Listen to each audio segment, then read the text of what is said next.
আসসালামু আলাইকুম রহমতুল্লাহ। Internet social মিডিয়ায় এমন কিছু গান আছে যেগুলো শুনলে বা আমাদের কোনো ভিডিওর ব্যাকগ্রাউন্ড মিউজিক লাগালে আমাদের মনে করেন ইমানই চলে যাবে। এমন কিছু গান আছে যে গানগুলো লাগালে মানে ইমান নাই বলে।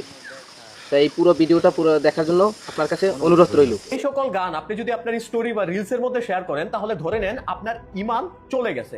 হলিউড, বলিউড এবং মেইনস্ট্রিম মিডিয়া এমন একটা কোড থেকে পরিচালিত হয় যেখান থেকে আমাদের ইমান খুব ইজিলি চলে যায়। এবং অনেক আগে থেকে আমি বলতেছিলাম পৃথিবীতে যত ক্ষমতাশালী আছে এবং Hollywood, Bollywood, mainstream media, sports person থেকে শুরু করে সকল ফেমাস পার্সনকে মূলত একটা সিক্রেট ক্লাব থেকে তাদেরকে পরিচালনা করা হয়। তাহলে এই তিনটা গান সম্পর্কে আপনাদেরকে একদম শুরু থেকে বলি কেন এই গানগুলো শুনলে আপনার ইমান চলে যাবে। আসলে অনেক গান, অনেক মুভি, অনেক কিছু আছে, তো সবকিছু তো বলা যায় না, রেস্ট্রিক্টেড থাকে অনেক কিছু। তারপরে এই তিনটা গান সম্পর্কে বলতে হবে বিকজ এই তিনটা গান খুব বেশি আপনারা ইউজ করেন। তো শুরুতে বলি, এটা হচ্ছে কিছুদিন আগে রিলিজ হয়, হামনে লাগায়া থা।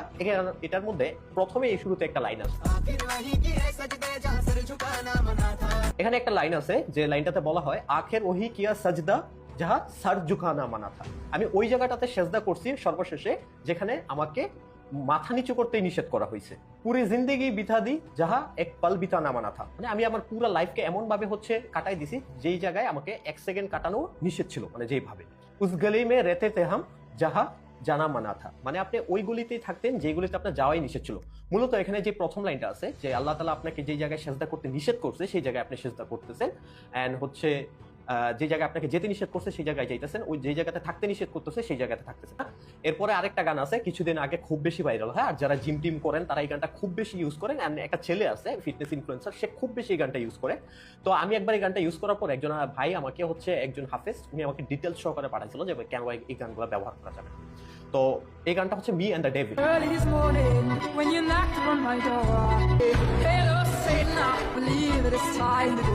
একটা লাইন আছে, এই লাইনটা হচ্ছে এন্ড আই সে হ্যালো শয়তান I believe it's time to go. আমি বললাম হ্যালো শয়তান, মনে হয় এখনই যাওয়ার সময় হয়েছে। Me and the devil walking side by side, আমি এবং শয়তান পাশাপাশি হেঁটে যাচ্ছি।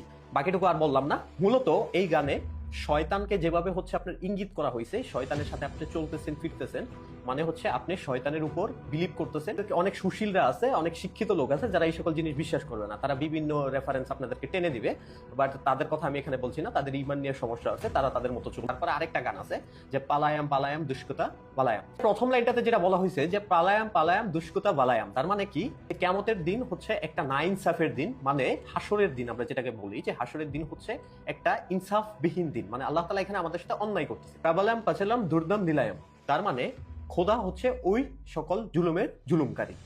তার মানে এখানে বলা হচ্ছে যে সৃষ্টিকর্তা হচ্ছে জুলুমকারী এবং হচ্ছে কিয়ামতের দিন হচ্ছে একটা না ইনসাফের দিন। নাউজুবিল্লাহ। তো এখন আপনাদেরকে ডিটেলস গোড়া থেকে বলি যে আপনাদের অনেক আগেই বলছি যে বলিউড ইন্ডাস্ট্রি থেকে শুরু করে মেইন স্ট্রিম মিডিয়া মূলত কন্ট্রোল করে হচ্ছে ওয়ার্ল্ড লিডাররা, এবং তাদের একটা সিক্রেট ক্লাব আছে যেটাকে হচ্ছে রেড ক্লাব বলা হয়, অনেকে ব্ল্যাক আই গ্রুপও বলে। তো মূলত দেখবেন যে তাদের অনেক ইলুমিনাতি ইঙ্গি ভঙ্গি থাকে, অনেকে হাতের সাইন থাকে, অনেক কিছু থাকে, এগুলো তারা ব্যবহার করে। অনেকে চোখ দেখবেন ব্ল্যাক থাকে, তারা ব্ল্যাক হওয়ার পর থেকে দেখবেন তারা রাতারাতি ভাইরাল এন্ড ফেমাস সেলিব্রিটি হয়ে যায়।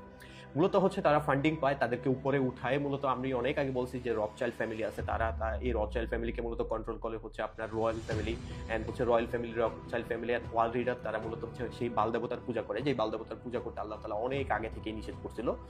তারপরে হচ্ছে এই গানগুলা ধারা মূলত আস্তে আস্তে ধীরে ধীরে আমাদের ব্রেনকে নর্মালাইজ করার চেষ্টা করা হয়। অ্যান্ড সত্যি কথা বলতে এক্সট্রিম ফাইলে অনেক কিছু এই জিনিসগুলো পাওয়া যায়। তারপরে আরো কয়েকটা জিনিস বলি যে আমি অনেক আগে বলছিলাম যে এই যে কোভিড-19 একটা প্ল্যান করা হচ্ছে আপনার সিস্টেমেটিক্যালি হয়েছে, অ্যান্ড চায়না কিছুদিন আগে প্রুভ করছে যে এটা তাদের কারণে তৈরি হয় নাই, এটা ইউএস দ্বারা তৈরি হয়েছে।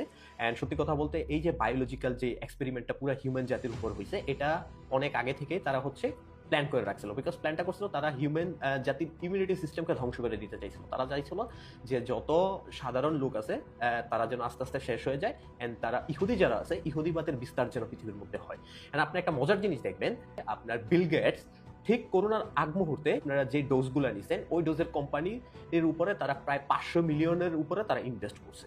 কেন? তার আগে থেকে জিনিসগুলো জানে। সো ডিটেলসলি আসলে বললে অনেক কিছু বলা যায়, বাট রেস্ট্রিক্ট থাকার কারণে আমি মুখ খুলতে পারি না। এই ভিডিওটা খুব বেশি করে শেয়ার করে দেন, কারণ অনেকে আছে এই সকল গানগুলো ব্যবহার করে, তারা যেন এই জিনিসটা থেকে বিরত থাকতে পারে।